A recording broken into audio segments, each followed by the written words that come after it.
안녕하세요. 옛이야기입니다. 오늘도 와주셔서 감사합니다. 옛이야기 채널은 사연 읽어주는 남녀 채널에서 지금은 삭제되어 들을 수 없는 21년도에 소개해드린 사연 중 베스트 사연만 뽑아 다시 읽어드리는 채널입니다. 구독과 좋아요 부탁드리며 오늘의 사연 바로 시작하겠습니다. 안녕하세요. 저는 65살의 여자입니다.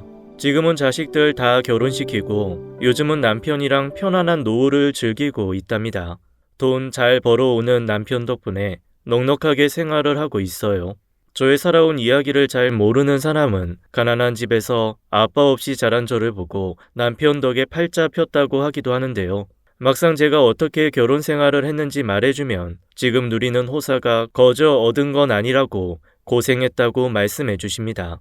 저는 어릴 적 아버지가 일찍 돌아가셨습니다. 그래서 어머니가 홀로 저와 여동생, 남동생을 힘들게 키우셨어요. 고등학교 졸업 후 대학교를 들어가고 싶었지만 그때 가정 형편상 저는 돈을 벌어서 동생들 뒷바라지를 해야 했습니다. 어머니는 저보고 하고 싶은 걸 하라고 하셨지만 혼자 힘들게 일하시는 어머니를 보면 그럴 수가 없겠더라고요. 그래서 저는 고등학교를 졸업하자마자 공장에 취직했습니다. 대기업이고 자동차를 만드는 공장이었는데 다른 곳들보다 월급도 많았어요. 게다가 대기업이라 수당도 꼬박꼬박 챙겨주었기 때문에 저는 밤낮 주말 할 것 없이 매일 열심히 일해서 돈을 모았습니다. 다른 사람들은 어린애가 뭘 그렇게 열심히 일하냐고 연애도 하고 쉬엄쉬엄 하라고 하셨지만 저는 가족들 때문에 그럴 수 없었어요. 오직 저는 가족들을 위한 돈을 벌기 위해서 매일을 살았습니다. 가끔 공장에 제품 연구원들이 와서 제품을 검품할 때가 있었는데 제 또래 한 남자가 눈에 들어오더라고요.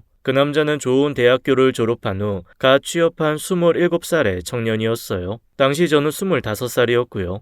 우연한 계기로 친해져서 공장에 가끔 오면 친구처럼 친하게 지내다가 서로 정이 들어버렸습니다. 그렇게 서로 사랑을 하게 되었는데 만난 지 2년 정도 되었을 때 저희 어머니가 갑자기 사고로 돌아가시게 된 겁니다. 그때 제가 힘들어하는 모습을 보던 남자친구는 저에게 청혼을 하더라고요. 현철 씨, 저도 현철 씨를 정말 많이 사랑해요. 하지만 결혼은 안 될 것 같아요. 남자친구는 제 말을 듣고 의아해하면서 왜냐고 물었습니다. 제가 이제 집의 가장이에요. 막내 동생은 아직 고등학교도 다 졸업하지 않았고요. 둘째는 지금 대학생이고요. 제가 동생들 뒷바라지를 해줘야 해요. 남자친구는 제 말을 듣더니 갑자기 웃었습니다. 아이 저도 알아요. 현미 씨 동생들 뒷바라지 해줘야 한다는 거요. 알고 청혼한 겁니다. 저도 동생이 2명이나 있어요. 게다가 저는 뒷바라지 해야 할 부모님까지 계시고요. 그게 왜 문제되는지 잘 모르겠네요. 남자친구는 자신도 집에 가족들을 뒷바라지해야 한다면서 괜찮다고 하더라고요. 오히려 자기는 부모님까지 있다고 웃으면서 말했어요. 그러면서 장남 장녀끼리 같이 살면서 가족들 뒷바라지도 같이 하고 행복한 가정도 꾸리자고 하더라고요. 남자친구는 제가 가난한 집이라는 것도 부모 없이 돌봐야 하는 동생들이 줄줄이 있는 것도 개의치 않았습니다. 저는 이 남자면 평생을 같이 해도 되겠다 싶더라고요. 나중에 이 사람이 변심하리라고는 상상조차 하지 못했어요. 그리고 남자친구네 집으로 처음으로 인사를 드리러 가기로 한 날이었어요. 혜미씨, 어머니가 뭐라고 말씀하시던지 상처받지 말아요. 어머니 욕심이 좀 많으셔서 그런 거니까요. 아무래도 모든 부모는 자기 자식이 제일 잘나 보이잖아요. 그 전부터 남자친구는 자기 어머니가 한 성격 하시는 분이라고 말을 하긴 했는데 막상 집 대문 앞에서 저한테 마음 단단히 먹으라고 말을 하니 내심 걱정이 되었습니다. 그리고 남자친구네 집에 들어간 지 얼마 되지 않아서 남자친구가 왜 저에게 이런 경고 아닌 경고를 했는지 알게 되었습니다. 남자친구의 어머니는 저에게 보자마자 앉으라고 하시더니 이것저것 물어보시더라고요. 초면에 물어보기 민감한 것들도 마구 물어보셨습니다. 그리고는 제가 마음에 안 드셨던지 제가 있는 앞에서 남자친구에게 싫은 티를 팍팍 내시더라고요. 어디서 이런 여자를 데려왔어? 얘 공장 다니는 공숭이라는데. 아이 어머니, 저도 공장에서 일하는 공돌이에요. 너랑 얘랑 같니? 넌 연구하는 사람이잖아. 쟤는 납땜이 나는 그런 애고 말이야. 현철아, 네가 뭐가 부족해서 대학도 못 나온 여자랑 결혼해? 남자친구의 어머니는 제가 함께 있다는 걸 잊으신 것처럼 함부로 말씀하셨습니다. 엄마, 그렇게 애지중지 키우던 아들이 대학도 못 나온 여자랑 결혼하게 생겼네? 그니까 맨날 우리 아들 잘난 내 아들 거리더니 저기요, 이 집에 시집 오지 않는 게 좋을 거예요. 아들 사랑이 유별나시거든요. 아들 뺏겼다고 며느리 엄청나게 구박할 것 같은데. 에휴, 나 같으면 이런 집에 시집 안 오겠다. 옆에 있던 남자친구의 여동생들도 한몫 거들더라고요. 처음에는 이 말을 흘려들었었는데 나중에 정말 뼈 있는 충고를 내게 해줬구나 싶었어요. 남자친구는 그런 여동생을 흘겨보더니 조용히 하라고 말하고 부모님께 제가 좋은 사람이라고 사랑한다고 말하면서 결혼을 허락해달라고 말했습니다. 뭐하러 가난한 집이랑 사돈을 맺냐? 너 정도면 선보자는 좋은 집안들이 줄줄 섰는데, 그리고 어머니도 이제 돌아가셔서 제가 밑에 동생들도 돌봐야 하는데 네가 벌어다 준 돈 다 자기네 집에 가져다 주는 거 아니야? 게다가 애비도 없이 큰 저런 애가 뭘 보고 자랐겠니? 부모가 있어도 부모 노릇 못하는 사람들이 많은데 쟤는 네 애 제대로 못 키운다. 장담하마. 에휴, 절대 안 된다 이 결혼은.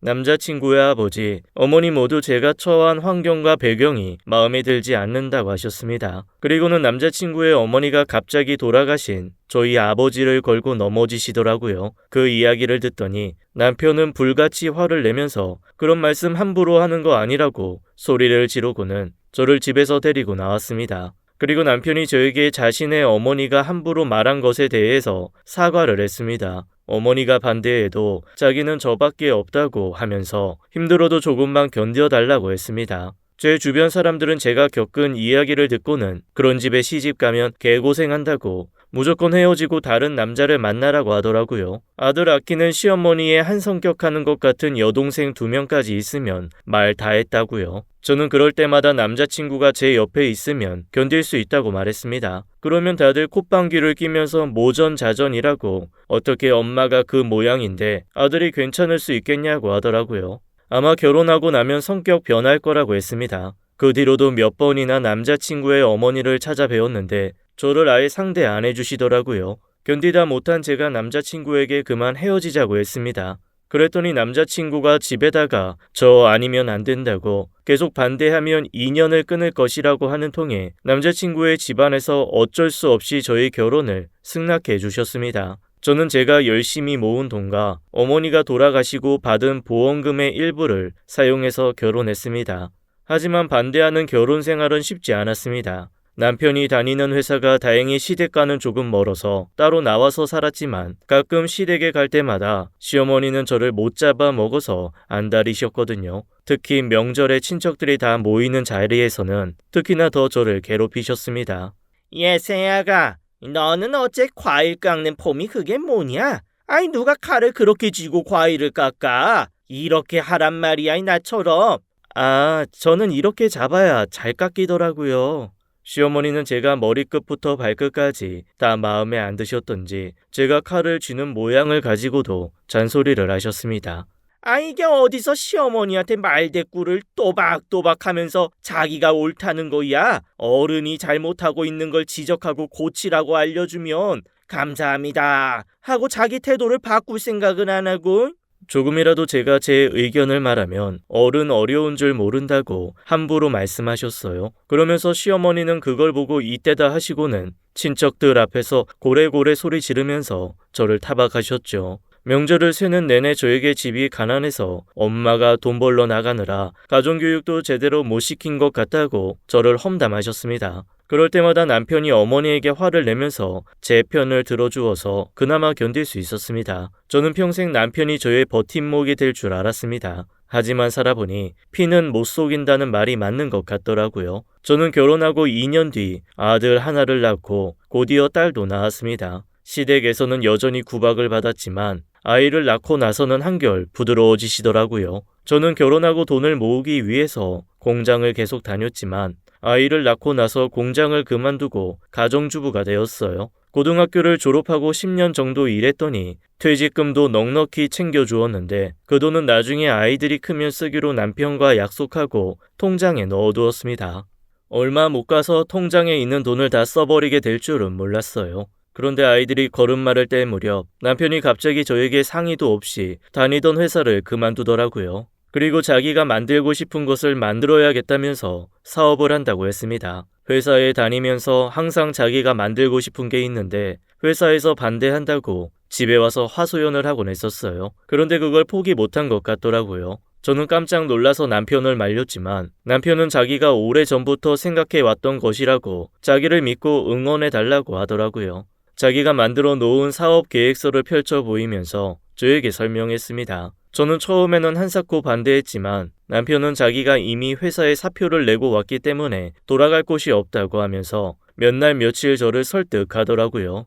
여보, 이런 거 말해줘도 저는 도통 무슨 소린지 모르겠어요. 하지만 당신이 얼마나 이 일을 하고 싶은지는 알 것 같네요. 당신 능력 있으니까 하고 싶은 거 한번 해봐요. 저 당신 믿어요. 저는 남편이 준비한 것들과 생각하고 있는 것들에 관해서 설명을 듣고 남편의 고집을 꺾을 수 없다는 것을 깨달았습니다. 그래서 남편에게 꿈을 펼쳐보라고 말했습니다. 남편은 자기를 믿어줘서 정말 고맙다고 하면서 열심히 하겠다고 했어요. 하지만 저는 나중에 이 말을 후회했습니다. 사업을 키우고 싶은 욕심 때문에 저한테 그렇게까지 할 줄은 몰랐거든요. 하지만 제가 승낙을 해도 문제는 돈이었습니다. 남편이 만들고 싶어 하는 것은 남편의 머릿속에 있었지만 그걸 실현하기 위해서는 돈이 필요하더라고요. 하는 수 없이 제가 공장을 그만둘 때 받은 퇴직금을 쓰기로 했는데 그걸로도 모자랐습니다. 생활비야 그동안 알뜰하게 모아놓은 돈을 쓰거나 제가 잠깐 일을 해서 충당하면 되었지만 회사를 차리기에는 돈이 많이 필요하더라고요. 남편은 시댁에 찾아가서 시부모님에게 돈을 좀 빌려달라고 했습니다. 시부모님도 그 당시 나이가 있으셔도 일을 하고 계셨거든요. 그런데 시댁 사정도 넉넉지 않더라고요. 마침 둘째 아가씨가 결혼한다고 준비 중이셔서 더욱 저희에게 내줄 돈이 없으셨습니다. 에휴, 이 돈 많은 처가가 있으면 이럴 때 얼마나 좋아. 애미애비도 없어서 어디 손 벌릴 데도 없고 내가 그때 결혼을 말렸어야 했는데. 시어머니는 결혼 준비 중이라 지금 내어줄 돈이 없다고 하시면서 혼잣말로 저를 탓하시더라고요. 평소 같으면 저를 험담하는 어머니에게 한 소리 해주었을 남편이지만 웬일인지 잠자코 가만히 듣고만 있었습니다. 저는 남편이 시부모님에게 아쉬운 소리를 하러 간 자리라서 아무 말 안 하는 줄 알았는데 나중에 알고 보니 남편도 시어머니와 같은 마음이었더라고요. 별다른 소득 없이 집으로 돌아왔는데 남편이 저에게 대뜸 말했습니다. 당신 나 몰래 모아둔 돈 없어? 돈? 내가 아이 낳고 일을 그만뒀는데 돈이 어딨어. 당신 월급 가지고 알뜰하게 살아서 모아둔 것밖에 없어. 저번에 통장 다 보여줬잖아. 아니, 예전에 장모님 돌아가셨을 때 받았던 보험금도 있잖아. 남편은 갑자기 저의 죽은 어머니의 보험금 이야기를 하면서 회사 차리는데 그 돈을 좀 쓰자고 하더라고요. 여보, 우리 어머니 죽고 받은 보험금은 절대 안 돼. 그거 내 돈 아니야. 동생들 결혼할 때 쓰기로 서로 약속하고 그 상태 그대로 통장에 넣어두었단 말이야. 그러면 거기서 당신 목도 있을 거 아니야. 당신 결혼할 때 당신이 일해서 번 돈 내 돈이랑 합쳐서 집장만 했잖아. 그때 안 쓴 당신 목 지금 쓰겠다고 동생들한테 말하면 되겠네.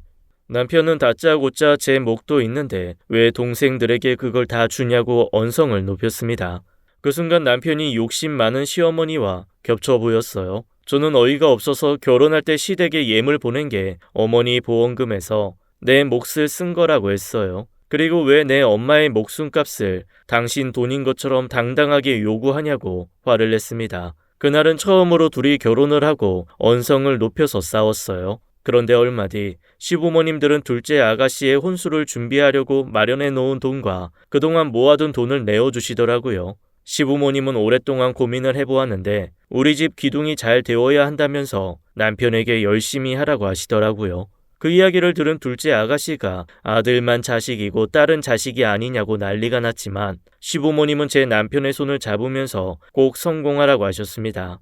남편은 연신 시부모님께 감사하다고 말씀드리고 둘째 여동생에게 사업이 잘 되면 몇 배로 갚겠다고 말을 했습니다. 저 역시 남편에게 도움이 되고 싶어서 동생들에게 제 상황을 이야기했습니다. 그랬더니 동생들은 나머지 돈은 남편 회사의 투자자로 투자하겠다고 하더라고요. 그리고 자기들도 돈을 벌고 앞가림을 잘하고 있으니 자기들 힘으로 결혼할 수 있다고 걱정하지 말라고 했습니다. 그동안 제가 자신들을 위해 희생해 주었기 때문에 이렇게 살고 있다고 하면서 말입니다. 저는 연신 고맙다고 말을 하고 남편에게 어머니 사망 보험금을 모두 내어주었습니다. 사업을 하면서 남편의 태도가 그렇게 바뀔 줄 알았다면 절대 내어주지 않았을 겁니다. 처음 1, 2년은 거의 수입이 없다시피 했습니다. 오히려 마이너스였어요. 처음 시댁에서 받은 돈이랑 제가 건넨 저희 어머니의 사망 보험금은 공장을 차리고 운영하는데 거의 다 쓴 지 오래였어요. 겨우 버는 조그만 돈은 생활비로 가져다 주지 않고 직원들 월급을 주고 있었습니다. 어쩔 수 없이 저는 가까이 살던 제 여동생에게 아이를 맡기고 동네 식당에서 일할 수밖에 없었습니다. 남편이 돈을 가져다 주지 않으니 생활비를 제가 벌어야 했거든요. 남편은 저에게 미안하다고 말했지만 저는 남편에게 웃으면서 나중에 꼭 성공해서 지금 힘들게 사는 걸 보답해 달라고 했어요. 하지만 남편은 얼마 지나지 않아서 저에게 보답하겠다는 말은 잊은 것 같더라고요. 시어머니는 제가 자기 아들 때문에 고생하는 걸 아시는지 모르시는지 계속 저를 구박하셨습니다.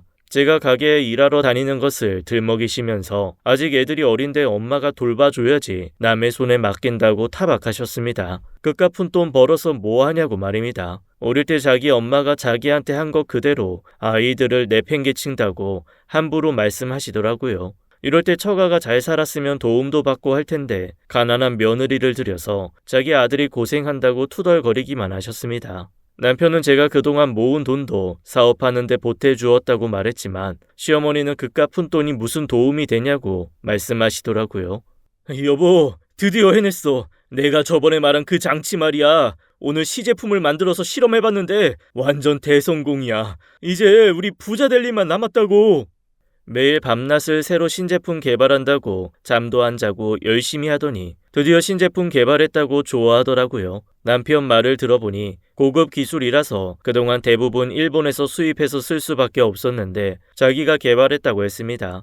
한국에서 제품을 만들어서 공급하면 일본에서 수입하는 것보다 가격도 저렴해지고 시간도 절약되어서 경쟁력도 좋다고 말했습니다. 이제 자동차 회사의 신제품을 홍보하고 공급 계약서만 쓰면 돈방석에 앉을 수 있다고 좋아했어요. 그리고는 그날부터 제품을 팔러 여기저기 다니더라고요. 그런데 납품이 잘 안 되는 눈치였습니다. 어느 정도 제품은 팔렸지만 큰 기업에 대량으로 납품하려고 하는 게 번번이 실패했습니다. 아무래도 큰 기업들의 작은 부품 회사는 가족들 형태로 운영이 되고 있어서 뚫고 나가는 게 쉽지 않았거든요. 저는 힘들어하는 남편에게 힘을 내라고 위로를 해주었지만 남편은 점점 부잣집의 배경이 좋은 여자랑 결혼했다면 자기의 제품이 지금보다 훨씬 인정받고 잘 팔렸을 것으로 생각하는 눈치더라고요. 남편은 그 뒤로 술만 먹고 오면 다른 집들은 처가에서 사업에 도움을 받는데 자기는 결혼을 잘못해서 납품도 제대로 못한다고 술주정을 했습니다. 저는 처음에는 남편이 아주 힘든가 보다 하고 넘겼지만 그게 몇 날 며칠 계속되니까 참을 수가 없더라고요. 여보, 당신 대체 요즘 왜 그러는 거야? 나랑 결혼한 거 후회해? 남편이 술주정한 다음 날 일어났을 때 제가 참지 못하고 한 소리 했습니다. 아이 그게 무슨 소리야? 내가 당신이랑 결혼한 걸 후회한다니. 당신이 뒷바라지 해준 덕에 회사도 할 수 있었고 예쁜 자식도 낳아서 키우고 있는데. 그래? 근데 신제품 개발한 게 잘 안 팔리니까 그 뒤로 계속 나랑 결혼한 거 후회한다고 술주정하던데? 그랬더니 남편은 자기는 기억이 전혀 안 난다고 하면서 발뺌하더라고요. 하지만 그 뒤로 술주정은 계속되었습니다. 그리고 점점 그게 심해지더니 어느 순간부터는 술에 취하지 않은 맨정신에도 신세 한탄을 하더라고요. 집안에 돈이 많고 백이 있었으면 사업하는 게 좀 더 수월할 것 같다고 말입니다. 하루가 멀다 하고 박 사장네 이번엔 강남으로 회사를 옮겼는데 돈 많은 처가댁에서 투자를 해줬더라. 김 사장 이번에 재혼했는데 회사 때문에 일부러 돈 많은 여자랑 결혼했다더라 하면서 말입니다. 일부러 저 들으라고 하는 것 같았습니다. 그런 이야기를 자주 듣다 보니 저도 더 이상 가만히 있을 수가 없겠더라고요. 그러게 당신네 부모님이 사업하는데 돈을 더 투자하실 정도로 부자던가 자동차 업계에서 높은 사람들이랑 인맥이 있었다면 좀 더 사업하는데 수월했을 텐데 아쉽다. 태어날 때 부모를 고를 수 없으니까 팔자련이 해야지 뭐. 그래서 저도 남편을 위하는 척하면서 시댁욕을 했습니다. 그러면 남편은 그제야 더 이상 잘난 부인 만난 남자들 이야기를 하지 않고 방으로 들어가더라고요. 하지만 저는 사업하기 전이랑 너무나도 달라진 남편의 태도를 보면서 진심으로 저와 결혼한 걸 후회하나 싶기도 해서 마음이 안 좋았습니다. 자꾸만 시어머니를 닮아가는 모습에 무섭기까지 하더라고요. 그래도 그 제품 덕에 남편 사업이 업계에서 자리를 잡게 되었고 어느 정도 돈을 벌게 되었습니다. 남편은 아무 말도 안 하였지만 사업 초에 저희를 믿어주신 시댁에 감사의 표현을 해야겠더라고요. 그래서 돈을 어느 정도 모은 후 시부모님 집부터 새로 해드렸습니다. 시부모님은 저를 계속 못마땅히 여기며 항상 구박하셨지만 저는 남편을 낳아주시고 길러주시고 게다가 사업할 때 지원도 해주셨기 때문에 보답해야 한다고 생각했거든요. 그리고 둘째 아가씨한테도 그때 제대로 하지 못했던 혼수라고 하면서 이것저것 챙겨주었습니다. 둘째 아가씨는 이제 와서 이게 다 무슨 소용이냐고 결혼할 때 혼수 제대로 못해와서 자기가 계속 구박받았다고 하면서 딱히 고마워하지는 않더라고요.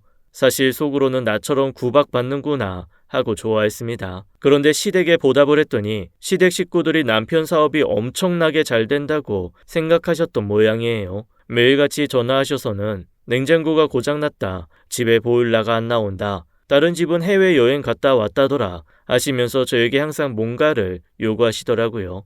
제가 그럴 때마다 남편에게 말을 전하고 어떻게 해야 되냐고 물었어요.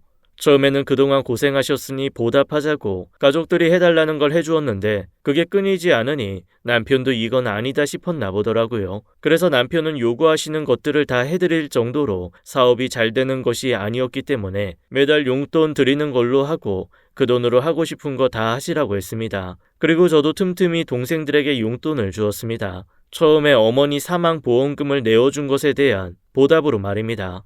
그렇게 저희 아이들은 중학생이 되었고 그동안 별탈 없이 남편의 사업은 잘 되었습니다. 저는 남편이 힘들게 벌어온 돈을 함부로 쓰지 않고 알뜰하게 모아두었어요. 그리고 노년에 집을 짓고 살려고 땅을 하나 사두었는데 그쪽이 개발되어서 소위 대박이 났습니다. 그 뒤로 재테크에 재미를 붙였어요. 다른 부동산에 투자도 하고 사람들과 계를 하기도 했습니다. 그렇게 저도 나름대로 가정 경제에 일조하고 있었습니다. 시부모님도 시간이 흘러서 저에 대한 구박도 많이 줄어드셨어요. 남편에게로 넘어간 것 같았습니다. 남편은 늘 주변의 배경이 좋아서 잘 나가는 회사 이야기를 하면서 투덜거렸습니다. 자기가 백날 열심히 해봐야 그 사람들 뒤만 쫓는 상황이라고 하면서요. 저는 그냥 그 이야기를 힘들어서 하는 투정 정도로만 생각했지만 계속해서 그러니 남편이 돈 많은 처가를 원하는 게 진심인 것 같더라고요. 그래서 그 뒤로 혹시나 남편이 나 말고 돈 많은 여자와 바람이라도 나면 어쩌나 하는 생각이 들곤 했어요. 저는 남편의 사업이 잘 되면서 살만해졌는데 제 동생들은 참 팔자가 기구하지. 술만 마시면 때리는 남편과 살다가 결국 이혼을 하고 말았습니다. 딸아이 하나가 있었는데 그 아이 때문에 참고 살다가 더는 안 되겠다 싶어서 이혼하고 혼자 작은 분식집을 하고 운영했습니다. 초등학교 앞에서 장사했는데 방학 때만 되면 매출이 뚝 떨어져서 항상 저에게 전화하더라고요. 언니 미안해. 그런데 혹시 돈 좀 빌려줄 수 있을까? 지금 방학 때라 장사가 잘 안 되거든. 그런데 월세는 그대로 내야 하고 민지도 학원이다 모자 고정적으로 드는 돈이 있어가지고. 에휴 그래. 학생들 상대로 장사하면 그게 문제구나. 내가 알아서 적당히 보내줄게. 미안해하지 마. 네가 나한테 얼마나 잘해줬는데. 우리 집 힘들 때 네가 우리 애들도 대신 봐줬잖아. 덕분에 난 일해서 생활비 벌었고 그러니까 안 갚아도 괜찮아. 대신 민지한테 나중에 성공해서 나한테 맛있는 거 사주라고 해. 고마워 언니. 형부한테는 비밀로 해주고 면목 없거든. 네가 눈치를 왜 봐. 너희들이 네 형부 사업할 때 돈 안 줬으면 나도 이렇게 못 살고 있을 거야. 투자금 회수한다고 생각해. 비록 저에게 매일 돈을 빌려갔지만 힘든 일을 겪고도 열심히 살려고 하는 동생의 모습이 기특하기만 했어요. 게다가 사망보험금을 주지 않았으면 남편의 사업도 잘 될 수 없었기 때문에 동생에게 건네주는 돈이 아깝지 않았어요. 누가 보면 남편이 힘들게 벌어온 돈을 친정 식구들에게 주는 것처럼 보일 수도 있지만 저도 부동산 투자에서 돈을 불렸으니 저는 남편에게 눈치 보이지 않았습니다. 굳이 말은 하지 않았지만 비밀이라고 생각하지도 않았어요. 사업이 잘 된 후 시댁에 보답했던 것처럼 저희 가족들에게도 보답하는 것으로 생각했거든요. 하지만 제가 아무리 동생들을 지원해 주어도 동생들의 형편은 나아지질 않았습니다. 구멍난 장독대에 자꾸만 돈이 새어나가더라고요. 그러다 우연히 친정 식구들과 저희 가족이 식사를 하는 자리였어요. 제 여동생이 돈 빌려줘서 고맙다고 말을 했는데 남편이 저를 째려보더라고요. 그리고는 언제 얼마나 빌려줬냐고 제 동생에게 꼬치꼬치 물어보았습니다. 여동생은 제 눈치를 한번 보더니 묻는 말에 대답을 하더라고요. 힘들게 벌어온 돈 많이도 자기네 가족들 다 갖다 줬네. 남편은 여동생 이야기를 듣고 제 옆에서 다 들리게 혼잣말을 하더라고요. 저는 제 동생들 앞에서 함부로 말하는 그 모습을 보고 참을 수가 없더라고요. 당신 무슨 말이 그래? 시댁에 가져다 준 돈에 비하면 아무것도 아니야. 그거야 부모님이니까 보답하는 게 맞고 나를 낳고 키워주셨잖아. 게다가 동생 결혼할 돈도 내어주셨는데 용돈 드릴 수 있는 거 아니야? 그런데 당신 동생들은 이제 다 커서 앞가림할 때 되었는데 아직도 도와줘야 해? 남편은 자기네 식구들을 감싸면서 제 가족들을 모욕하는 말을 이어갔습니다. 부모도 아닌데 언제까지 챙겨줘야 하냐고 말하더라고요. 저는 어이가 없어서 당신네 동생들도 나한테 맨날 전화해서 돈 빌려달라고 한다고 맞받아쳤습니다. 그리고 우리 어머니 사망보험금도 내어준 내 동생들한테 너무 함부로 하는 거 아니냐고. 당신 사업이 잘 되고도 그 보답을 하지 않으니 내가 직접 하는 건 아니냐고 했습니다. 그리고 나도 이 집의 재산을 축적하는데 한몫했는데 왜 돈을 쓰는데 눈치를 보아야 하냐고 소리를 질렀어요. 남편은 제 말을 잠자코 듣고만 있었습니다. 제 말이 맞았거든요. 남편은 사업이 잘 되고 나서 제 동생들을 챙긴 적이 한 번도 없었어요. 늘 일 때문에 바빴고 시댁 식구들도 제가 직접 챙겨야 했습니다. 남편은 제 말에는 반박하지 못하고 괜히 제 동생들에게 소리를 질렀습니다. 그때 돈을 내어주고 우리 힘들 때 옆에서 도와준 건 너무 고맙지만 방금 이야기 들어보니 그 이상으로 돈 받아간 것 같은데 이제 더 이상 우리한테 금전적으로 기대하지 않았으면 좋겠어. 이제 다 큰 어른들인데 앞가림은 스스로 해야지.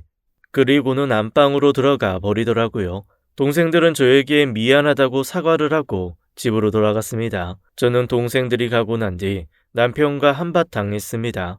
네 가족만 가족이냐고 말입니다. 그 뒤로 동생들은 저에게 힘든 일이 있어도 말을 하지 않더라고요. 그리고 얼마 뒤 추석에 친척들과 다 모인 자리에서 남편이 술을 마시고 그날 있었던 일을 다 말하더라고요. 제 동생들이 자기에게 해주었던 일은 쏙 빼놓고 자기 앞가림도 못하는 동생들한테 맨날 퍼주기만 하는 사람이라고 저를 험담했습니다. 아니나 다를까 그 이야기를 들은 시어머니는 처음 제가 이 집에 왔을 때 자기가 그럴 줄 알았다고 맞장구를 치셨습니다. 이래서 가난한 사람이랑 사돈 맺는 거 아니라면서 저보고 자기 아들 돈 쓰지 말라고 없는 친정 식구들 도와주고 싶으면 직접 일해서 벌어서 주라고 하시더라고요. 아가씨들 역시 자기들이 저한테 돈 받아가는 건 생각도 못하고 꺼들었습니다. 그리고 남편도 그 옆에서 제발 그러라고 하더라고요. 어느새 남편도 시어머니처럼 저를 생각하고 있더라고요. 믿었던 남편마저 그러고 있으니 그곳에 더 이상 있을 수가 없었습니다. 저는 그날 눈물을 뚝뚝 흘리면서 시댁을 나와서 집으로 갔습니다. 그해 추석은 저 혼자 집에서 보냈어요. 그리고 그날 이후로 저와 남편은 사이가 안 좋아졌어요. 남편은 사과는커녕 추석 이후로 갑자기 저한테 각방을 쓰자고 하더니 식사할 때 빼고는 집에서는 거의 마주치지 않는 사이가 되었습니다. 그리고 얼마 뒤 제 여동생은 돈 많은 남자와 재혼을 하게 되었습니다. 그리고 남동생은 저와 함께 부동산 경매하러 다니면서 부동산 투자를 했는데 눈썰미가 좋아서 좋은 매물을 쏙쏙 잘 골라내더라고요. 경매로 저렴하게 산 부동산을 좋은 값에 되팔면서 점점 돈을 모았습니다. 저희 친정 식구들은 나날이 형편이 좋아졌어요. 그 모습을 보니 제가 다 뿌듯하더라고요. 그런데 참 하늘도 무심하시지 제 동생들이 살만해지니까 저희 집에 큰일이 생기더라고요. 박 사장! 집에 있는 거 다 알아. 아이 빨리 문 열어. 지금 뭐 하는 거야? 계약서까지 다 썼는데 잔금은 왜 계속 안 주냔 말이야. 나도 당신 때문에 지금 회사 망하게 생겼어. 아이 당장 문 열어. 주말에 집에서 가족들과 식사를 하고 있는데 갑자기 누군가 문을 두드리면서 돈을 내놓으라고 소리를 지르더라고요. 여보, 이게 대체 무슨 일이에요? 저는 깜짝 놀라서 남편에게 물어보았습니다. 그랬더니 남편이 아이들에게 방으로 들어가라고 말을 하고는 심각한 얼굴로 요즘에 회사에 문제가 생겼다고 하더라고요.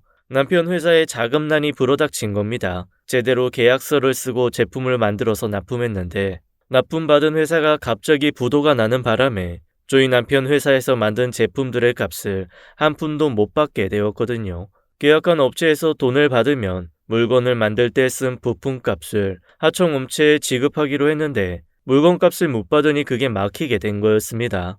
제가 남편에게 왜 그동안 말을 안 하고 혼자 힘들어했냐고 했더니 처음에는 자기 선에서 해결할 수 있을 것 같다고 했습니다. 하지만 지금은 그 회사가 완전히 부도가 나서 소송을 걸어도 대금을 지급받지 못하는 상황이라고 하더라고요. 그러면서 최대한 은행에서 대출 받으려고 노력하고 있다고 곧 말하려고 했다고 하면서 미안하다고 했습니다. 저는 그 말을 듣고 당장 집 팔아서 현금을 마련하자고 말했습니다. 그리고 집까지 찾아올 정도면 급한 것 같은데 가족들에게도 미안하지만 돈을 좀 빌려보자고 말했어요. 남편은 한숨을 푹 쉬더니 그래야 할 것 같다고 말하더라고요. 어머니, 지금 급하게 돈이 필요해서 그런데 보증이나 집을 담보로 대출이나 신용보증 좀 서주시면 안 될까요? 뭐? 현철아, 왜 그래? 갑자기 웬 돈이냐? 회사에 문제라도 생긴 거야? 회사에 무슨 큰 문제가 생긴 건 아니고요. 저희 물건을 사간 회사가 갑자기 부도가 나서 저희 물건 값을 못 받았어요. 그래서 지금 저희한테 부품 대주는 회사랑 직원들 월급이 쫙 밀려서 조금 난처한 상황이에요. 돈줄이 막혔는데 그것만 잘 해결되면 회사도 다시 잘 될 거예요. 어머니 저 믿고 한 번만 도와주세요. 시부모님은 자기 아들 손을 꼭 붙잡고는 뭐든지 다 해줄 거라고 당장 지금 살고 있는 집을 내일 부동산에 내놓을 것이라고 말씀하셨어요.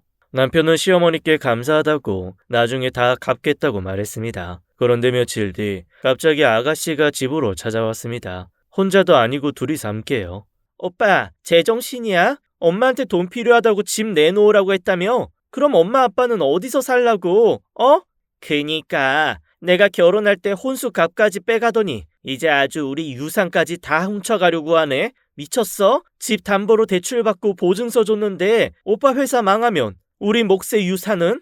갑자기 왜 부모님께 돈 뜯어가는 거냐고 소리를 지르더라고요. 그러면서 시댁에서 가진 재산들은 나중에 똑같이 셋으로 나눈 다음 유산으로 상속해야 하는 것들인데 왜 다 가져가려고 쇼하냐고 말하더라고요. 그 모습을 보니 예전에 남편이 저에게 죽은 어머니 보험금 이야기했던 게 떠오르더라고요. 그 순간 이 집 사람들은 자기 몫은 자기가 잘 챙겨가는 게 집안 내력인가 싶었어요. 하지만 남편은 자기가 저에게 했던 짓은 생각 안 하고 어이가 없어 하는 얼굴로 지금 처한 상황을 설명했습니다. 잠깐 돈 빌리는 거고 나중에 다시 돌려드릴 것이라고 말이에요. 하지만 아가씨들은 그 말은 안 믿는다고 하면서 어릴 때부터 장남이라고 대우받더니 이제 엄마가 호구로 보여서 돈 뜯어갈 생각하는 거냐고 집을 난장판만 들었습니다. 그렇게 한바탕 하고 나서 얼마 뒤 시부모님은 더 이상 다른 자식들의 성화에 이길 수가 없다고 하시면서 도와줄 수 없다고 말씀하셨습니다.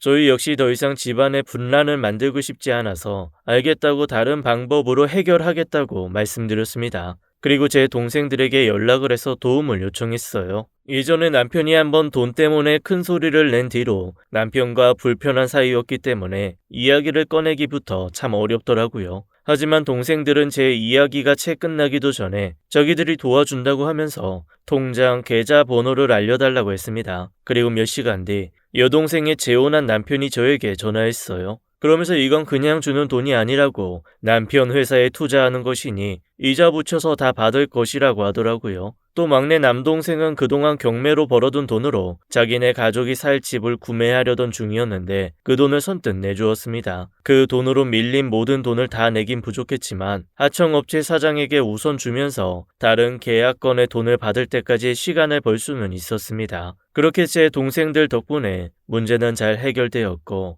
남편의 회사는 지금까지도 잘 굴러가고 있습니다. 그리고 남편은 그 뒤로 돈 많은 부인 둔 남자 이야기를 하지 않더라고요. 그리고 한동안 남편은 자기 동생들이랑은 거의 연을 끊다시피 했습니다. 시댁에는 가끔 전화만 하는 정도였어요. 하지만 시댁 사람들은 가끔 자기들이 아쉬운 소리를 하고 싶을 때면 저한테 몰래 전화를 해서 돈을 좀 빌려달라고 했어요. 이 일이 있기 전에는 몰래 도와주었지만 남편 회사가 어려울 때 했던 행동들이 저에게도 큰 충격이었는지 그 뒤로는 도와주고 싶지 않더라고요. 그래서 그런 전화가 올 때면 항상 이 말을 했습니다. 죄송해요. 제가 잘 사는 집 자식이었으면 몇 푼 안 되는 돈 내어드릴 수 있는데 아시잖아요. 아버님도 일찍 돌아가시고 힘들게 거지처럼 산 거. 제가 살아보니까 가난한 집 자식이면 그렇게 무시를 하더라고요. 그래서 저희 아이들이 결혼해서 무시 안 당하게 하려면 제가 돈을 악착같이 모아야 해서요. 내어드릴 돈이 없네요. 제 자식들은 저처럼 안 살았으면 좋겠어요. 이 이야기를 들으면 다들 돈 없다고 무시하는 사람이 어디에 있냐고 말을 하더라고요. 그럼 저는 제가 겪은 이야기를 했어요. 시댁 식구들은 제가 하는 말을 듣고 뜨끔해서는 과거에 자신들이 저에게 함부로 했던 것을 사과했습니다. 그렇게 저는 그동안 묵혀왔던 감정들을 조금씩 풀어갔어요. 그리고 시댁 식구들이 미웠지만 남편에게도 다들 자기만의 사정이 있어서 그렇게 행동했을 것이라고 가족들과 잘 지내라고 말했습니다.